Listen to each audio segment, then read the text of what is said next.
This hourly segment is brought to you by Papa Nicholas Coffee. Papa Nicholas, great coffee, period. This is Chicago's Morning Answer. Have you ever smoked? I have. Okay. Like in And college, or- I inhale. I did inhale? inhale. On AM 560. I think that it gives a lot of people joy. The Answer. Reparation H isn't liking her standing in the polls these days. She's really cratering Reparation H I know. there. Yeah. I got to play this before we get to Peter Kirsanow. Cassie Hunt. This is what It's qualifies. Casey Hunt. But that's only because Cassie? I know her, but whatever. Potato. I'm Casey sticking Hunt. with Cassie. Well, she's pregnant right now. So I think she's- Kassie is Casey? Casey Hunt. I don't know. You think it's It Cassie? should be pronounced Casey. Well, Cassie. maybe I'm All right. losing my mind, but I've met her a few times. According to Amy, it's Cassie Hunt. Now, she is a no-name assassinator, but we're going to go with her on this one. All right. Can I redeem myself? Casey Hunt, she's an NBC Capitol Hill correspondent, incredibly. For MSNBC, but then sometimes when Heather O'Donnell's on vacation, oh, she fills in. Please give me the whole schedule. Well, I'm just saying.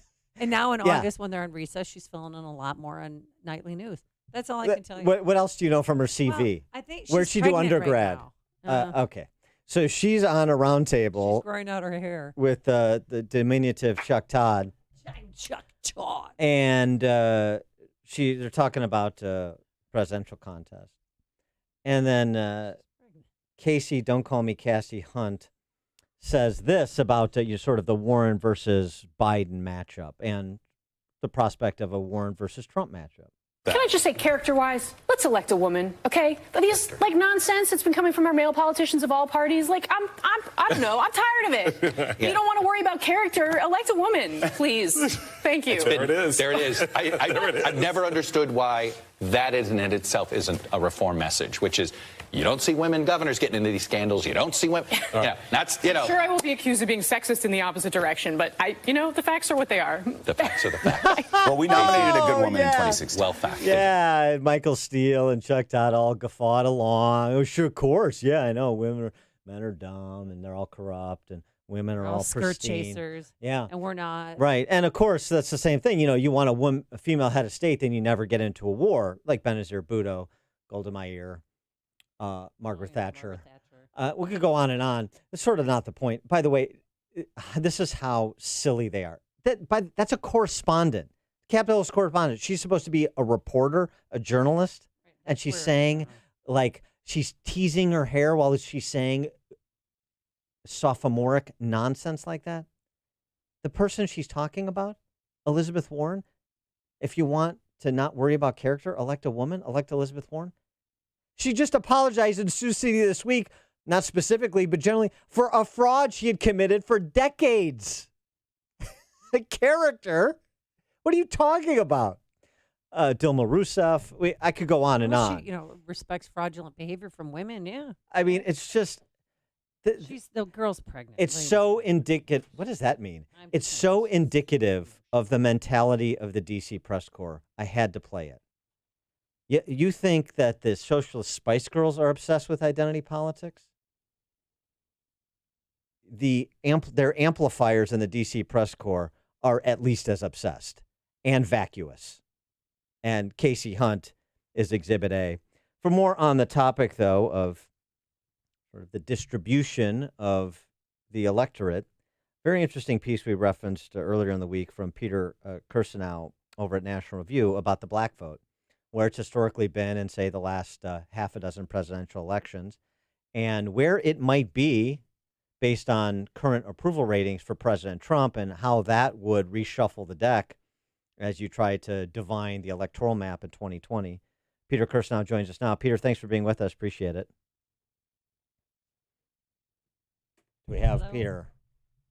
Peter Kirsanow. Hello. Oh, you're with us. Okay, great. hear Thank you. Yeah, yep. Got you now. I wanted to get to your piece about the black vote. And, basically the gist of it is Democrat POTUS nominee has to be at 85% or better of the black vote. Otherwise, it's very difficult for them to make the math work. And based on Trump's approval rating among African Americans right now, that surprisingly, or maybe surprising to some, there's a real prospect that if it's not Joe Biden, the Democrat may have trouble getting to that 85%. That's right. And actually, Dan, it's higher than that these days. You could have probably, as a Democratic candidate, prevailed if you got 85% of the black vote back during the Clinton era, back in the early 90s and before then. But the math has gotten a little bit tighter for Democrats these days, and they usually have to get 95%. Barack Obama got 95% plus extraordinary turnout. The problem for Hillary Clinton, even though she pretty much had a similar turnout than most Democratic presidential candidates, she didn't have anywhere near the turnout that Obama had. In fact, approximately 4 million fewer votes. And a lot of those votes are distributed in the so-called blue wall states, and that probably was a significant contributor to Hillary's cratering in places like Pennsylvania, Michigan, specifically Ohio. Ohio was a tragedy for her. Trump won Ohio by 7 to 8 points. So one of the reasons why we keep hearing, and this is consistent with every election cycle, by the way. Democrats always pull out the race card, of course. But it's been on steroids lately because they recognize fully that if they don't have a significant black turnout and blacks dedicate 95% or at least 90% of their vote to the Democratic candidate, Trump's going to prevail again. And they also understand that right now, in terms of at least economic prospects, the black community has never done any better. The unemployment rate for blacks is about 1/3 of what it was under Obama. Median household income for the first time in nearly 20 years has gone up for blacks. Millions of fewer blacks are on any type of programs such as food stamps, disabilities. So they've got to pull out the old canard of racism and white supremacy. And I will tell you that, Dan, I've been on the Civil Rights Commission U.S. Civil Rights Commission for 18 years, longer than anybody else, and I've been watching this for a long time. And sometimes when I'm watching television, I'm wondering, have I missed some meetings? Have I missed the data? Because I keep hearing about this rise in white supremacy and racism and everything else, and it's just not reflected in the numbers. In fact, just the opposite is true. So the Democrats are really pounding this. We're going to hear more of this. We do every election cycle, but this time they've taken it up by almost an order of magnitude. It's been really extraordinary, and it's, of course, been amplified by their media adjuncts. Well, Peter, can you tell us about white supremacists and white nationalist groups? What are the numbers? Yeah, I mean, unfortunately for those who think, here are the facts. The facts are completely the opposite of the hysteria fanned in the media. First of all, just as a data point, because a lot of times when I throw out a lot of data, people will forget certain discrete points, but something that I wrote in the piece is easily understood and grasped, and that is, first of all, there are a lot of so-called white supremacist groups, but very often they consist of literally 2 guys or 3 guys here or there.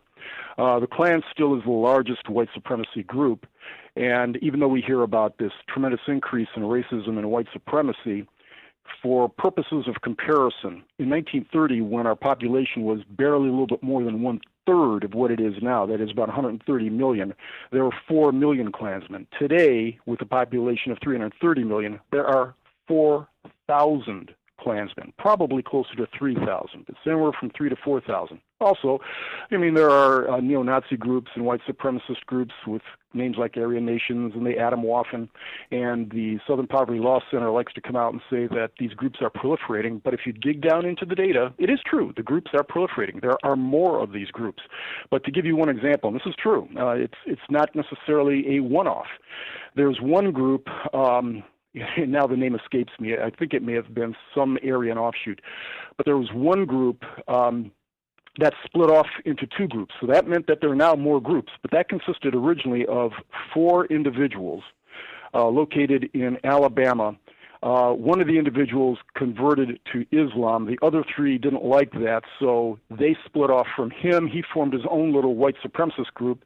And so now you have 2 white supremacist groups. And, of course, we don't know that these two groups consist of one individual here and three over there. The presumption is, because of the numbers, that, well, there must be hundreds or thousands that belong to these different groups. And that's just not the case. We keep hearing about the increase of hate crimes in Trump's America, another falsehood. They keep talking about there's so many hate crimes here, and, Trump is fomenting hate, and because of that, people are acting upon these things. That is utterly false. In fact, the numbers show just the opposite. 10 years before Trump was elected, there were 7,600 hate crimes, designated hate crimes in the United States of America, even though we had 25 million fewer people. Last year, again, 7,600 hate crimes in Trump's racist America. It's inconsistent with the data, but more importantly than that is, even though the numbers are the same, despite the increase of the population, it's worse than that, because there are more than 1,000 more police departments and law enforcement agencies that are reporting hate crimes these days. 90% of them, however, report zero hate crimes whatsoever. It's not uncommon for a city the size of, say, a Denver or a Canton, Ohio, to report zero or maybe one or two hate crimes. And keep in mind that the typical hate crime is not what is suggested in the media, some atrocious lynching or some beating or something of that nature. Most of the time it's graffiti. It's vandalism, somebody spray painting, a racist slur. And I'm not diminishing the import of that or anything like that. But nonetheless, it's different than what is described in the media. But the media is parroting and amplifying what Democrats are saying, and it's not consistent with reality. Right. And so look, a small percentage of a big number can be a big problem. A small percentage of a small number can be a big problem when you're talking about, for example, incidents of mass violence. But it is important to have some proportionality in terms of understanding the threat, so you not only cover it properly and provide the context, but also approach it properly from a law enforcement perspective, from a surveillance perspective as needed. And so because it's completely been distorted by the D.C. press corps, you get this distorted sort of obsession with it. The other thing that's, I think, I want you to comment on, those individuals you're talking about, these white supremacist idiots, they're in charge of nothing.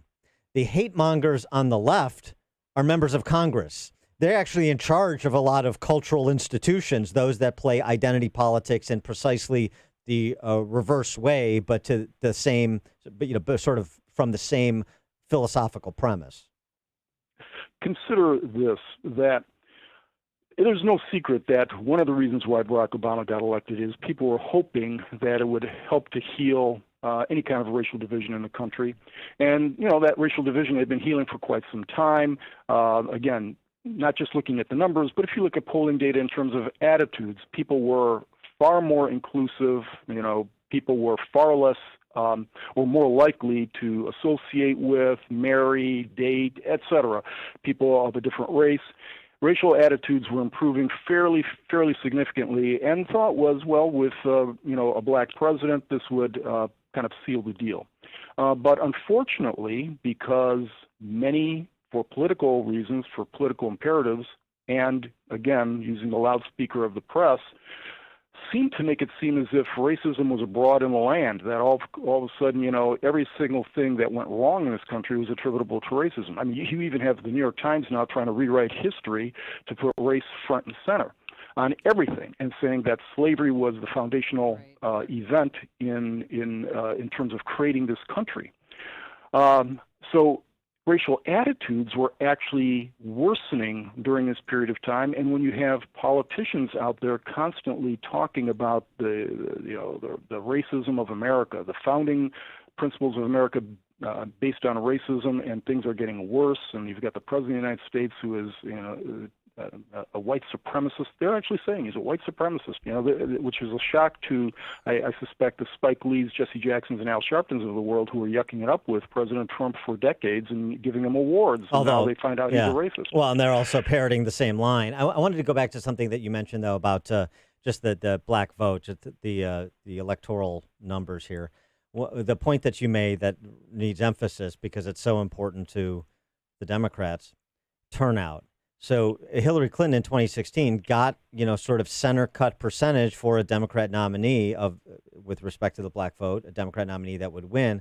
but she had 4 million fewer black votes than President Obama did. She didn't get the turnout she needed. Right.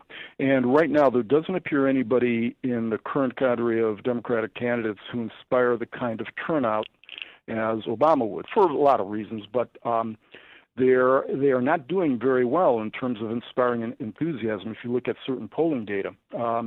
So you're right about that. As I said, there are 4 million fewer black votes. This is something that is of significant concern to the left. They fully understand this. They fully understand that they've got to goose up that turnout. Clinton didn't do it despite the fact that her husband was purportedly the first black president.